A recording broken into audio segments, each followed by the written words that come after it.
उत्तर प्रदेश के उपचुनाव में अब सभी दलों के चुनावी दांव पर चर्चा गर्म है। बीजेपी, रालोद और सपा के उम्मीदवारों में जीत के समीकरण के साथ साथ जातीय जोड़ घटा भी लगाया जा रहा है। इसी कड़ी में उपचुनाव में उतारे गए उम्मीदवारों को देखें तो सपा ने अपने पीडीए वाले फॉर्मूले को ही तरजीह दी है, यानी उपचुनाव में पीडीए को ध्यान में रखते हुए पिछड़े, दलित और अल्पसंख्यक को ही टिकट दी गई है। 9 में से 4 सीटों पर मुस्लिम प्रत्याशियों को उतारा है तो 2 सीटों पर दलित और 3 सीटों पर ओबीसी उम्मीदवारों पर दांव लगाया है। इस उपचुनाव में अखिलेश यादव अपर कास्ट से पूरी तरीके से किनारा करते दिखाई दिए और सामान्य सीटों पर भी पार्टी ने सामान्य वर्ग का उम्मीदवार नहीं उतारा। सवाल यही कि क्या 2022 का पीडीए वाला नारा उपचुनाव में भी बनेगा सहारा? इस पर अखिलेश यादव का दावा ये कि हार का रिकॉर्ड बनाएगी बीजेपी। आज चुनाव के नामांकन का आखिरी दिन है।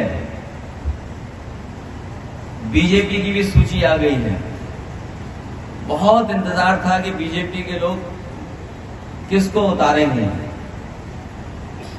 हमें लगता है बीजेपी के लोग भी हम लोगों के रास्ते पे चल रहे हैं। जो नारा वो लगाते थे कि हम लोग परिवारवादी हैं, जो हमें और आप पर आरोप लगाते थे कि हम लोग परिवारवादी हैं, लेकिन बीजेपी हम लोग से और आगे निकल गई। अब वो रिश्तेदारवादी हो गए हैं वो लोग। और हिंदी के प्रोफेसर, अंग्रेजी के प्रोफेसर, कवि बैठे हैं, ये ज्यादा बेहतर बता पाएंगे रिश्तेदारवादी और परिवारवाद में क्या फर्क है। इस चुनाव में अब बीजेपी बना समाजवादी पार्टी ही मुकाबला होना है। ऐसे में बीजेपी के उपचुनाव वाले प्लान को देखें तो बीजेपी ने भी अपने पीडीए को धार दी है।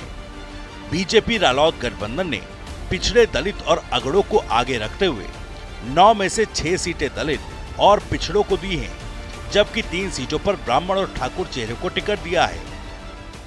आज बदलता हुआ भारत और बदलता हुआ उत्तर प्रदेश हम सबके सामने है। पूरे प्रदेश और देश की जनता जानती है और मुझे विश्वास है कि आने वाले जब 23 तारीख को जब मतगणना होगी तो उस मतगणना में भारतीय जनता पार्टी के नेतृत्व वाला एनडीए गठबंधन उत्तर प्रदेश की सभी 9 की 9 विधानसभा की सीटें जीते।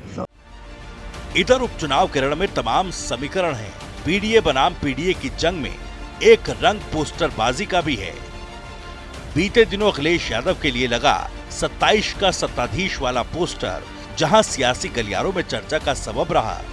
वहीं अब निषाद पार्टी वाले संजय निषाद का 27 के खेवनहार वाला पोस्टर चर्चाओं में है और सबसे ज्यादा चर्चा में है सीएम योगी का बटेंगे तो कटेंगे वाला बयान, जिसके पोस्टर यूपी, हरियाणा और महाराष्ट्र तक सियासी महाभारत का सबब बने हैं। ऐसे ही पोस्टर अब नोएडा में भी लगे हैं, जिन पर लिखा है कि बटेंगे तो कटेंगे। आप देख सकते हैं पूरे जो भी बीजेपी के साथ गए, वो देखिए आप पूरी तरीके से समाप्त हो गए। चाहे आप सबसे पुराना इनका सहयोगी दल कौन था? शिवसेना थी। आप देख सकते हैं शिवसेना को तोड़ दिया इन्होंने, पूरी तरीके से खंड खंड कर दिया। पूरा जो सबसे बड़ा इनका सहयोगी था, कहीं पर भी जो भी इनके साथ गए लोग, उनको इन्होंने पूरी तरीके से समाप्त करने का काम किया है। और ये आज जो भी लोग इनके साथ काम कर रहे हैं उसको ये पूरी तरीके से तबाह करेंगे और पूरी जो भाजपा के लोग हैं, जो इनके सहयोगी दल हैं, उनको धीरे धीरे जो खत्म करने का काम कर रहे हैं।